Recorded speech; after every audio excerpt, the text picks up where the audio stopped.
من الشیطان الرجیم بسم اللہ الرحمن الرحیم رب اشرح لی صدری ویسر لی امری واحلل عقدۃ من لسانی یفقہوا قولی۔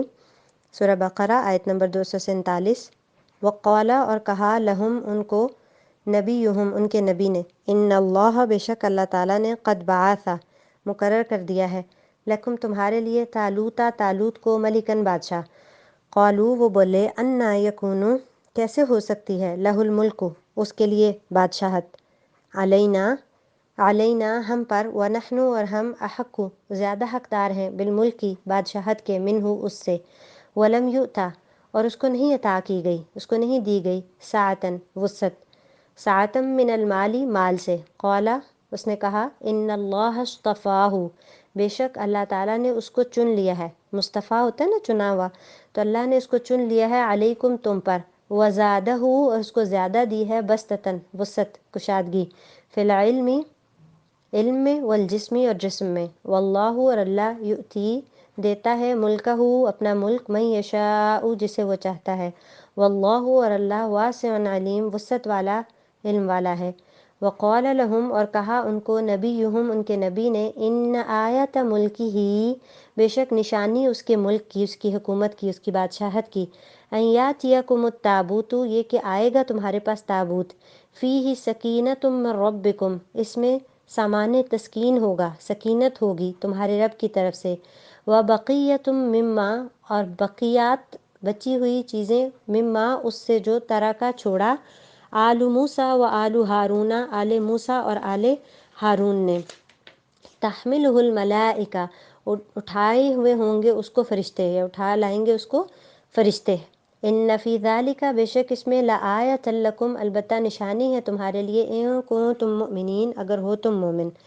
تو آیت نمبر 247 میں کہا انہیں ان کے نبی نے فرمایا کہ اللہ تعالیٰ نے طالوت کو تمہارا بادشاہ بنا دیا ہے، تو کہنے لگے بھلا اس کی ہم پر حکومت کیسے ہو سکتی ہے، اس سے تو بہت زیادہ حقدار بادشاہت کے ہم ہیں، اس کو نہ تو مالی کشادگی بھی نہیں دی گئی، اور نبی نے فرمایا کہ سنو اللہ تعالیٰ نے اسی کو تم پر برگزیدہ کیا ہے اور اسے علمی اور جسمانی برتری بھی عطا فرمائی ہے۔ بات یہ ہے کہ اللہ جسے چاہے اپنا ملک دے، اللہ تعالیٰ کشادگی والا اور علم والا ہے۔ طالوت کو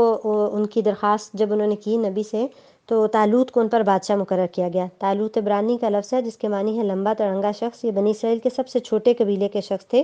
اور ان کی بالادستی قبول کرنا تو ان لوگوں کے لیے بہت مشکل تھا۔ یہ جو زوال یافتہ قومیں ہوتی ہیں ان کے نظریات ایسے ہی ہوتے ہیں کہ وہ کسی کی بڑائی کے لیے یہ دیکھتی ہیں کہ اس کے پاس مال کتنا ہے، حالانکہ سپہ سالار کی تو اصل خوبی یہ ہونی چاہیے تھی کہ اس کے پاس قوت کتنی ہے، جسمانی اور علم کی قوت، کیونکہ قیادت کے لیے ان چیزوں کی ضرورت ہوتی ہے نا، مال کے بغیر ہو سکتی ہے قیادت لیکن جسمانی اور علمی صلاحیتوں کے بغیر تو قیادت نہیں ہو سکتی۔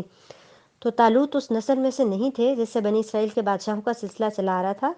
یہ بھی کہا جاتا ہے کہ یہ غریب اور عام فوجی تھے، اس وجہ سے بنی اسرائیل نے ان پر اعتراض کیا۔ پیغمبر نے ان کو بتایا کہ یہ میرا انتخاب نہیں ہے، اللہ تعالیٰ نے انہیں مقرر کیا ہے، اس کے علاوہ قیادت تو سیادت کے لیے مال سے زیادہ عقل اور علم اور جسمانی قوت کی ضرورت ہے، اور طالوت ان سب میں تم سے ممتاز ہیں، اس لیے اللہ نے ان کو اس منصب کے لیے چن لیا ہے، اور اللہ بڑا واسع الفضل ہے، جس کو چاہتا ہے اپنی رحمت سے نوازتا ہے، وہ علیم ہے، وہ جانتا ہے کہ بادشاہت کا مستحق کون ہے اور کون نہیں ہے۔ اور یہ بھی یوں معلوم ہوتا ہے کہ جب انہیں بتایا گیا کہ یہ تقرری اللہ کی طرف سے ہے تو انہوں نے مزید کسی نشانی کا مطالبہ کیا تاکہ وہ پوری طرح مطمئن ہو جائیں۔ تو اگلی آیت میں ایک اور نشانی کا بیان ہے، اس میں کہا گیا کہ ان کے نبی نے انہیں پھر کہا کہ ان کی بادشاہت کی ظاہری نشانی یہ ہے کہ تمہارے پاس وہ صندوق آ جائے گا جس میں تمہارے رب کی طرف سے دل جمی ہے اور آل موسیٰ اور آل ہارون کا بقیہ ترکہ ہے، فرشتے اس کو اٹھا کر لائیں گے، یقیناً یہ تمہارے لیے کھلی دلیل ہے اگر تم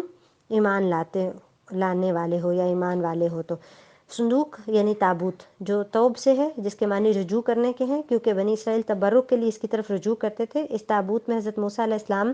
اور ہارون علیہ السلام کے تبرکات تھے۔ یہ عہد کا صندوق کہلاتا ہے۔ کہا جاتا ہے کہ الواح موسیٰ اور تورات کا اصلی نسخہ اور کچھ من و سلوہ میں سے بھی اور عصائے موسیٰ اور پیغمبر کی نشانیاں اس میں محفوظ تھیں، اور یہ بھی دشمن ان سے چھین کر لے گئے تھے، اور اس کا بنی اسرائیل کو بہت دکھ تھا۔ تو خوشخبری یہ دی گئی کہ طالوت کی بادشاہت کی نشانی یہ ہے کہ وہ صندوق واپس آ جائے گا، اور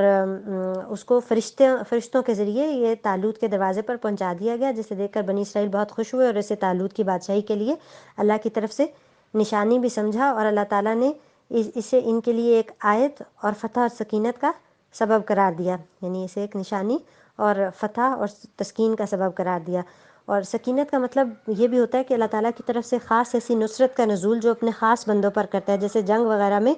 اہل ایمان کے دل بھی پھر اس سے مضبوط ہو جاتے ہیں۔ تو یہ نشانی بنی اسرائیل کو ان کی بادشاہت کی دی گئی۔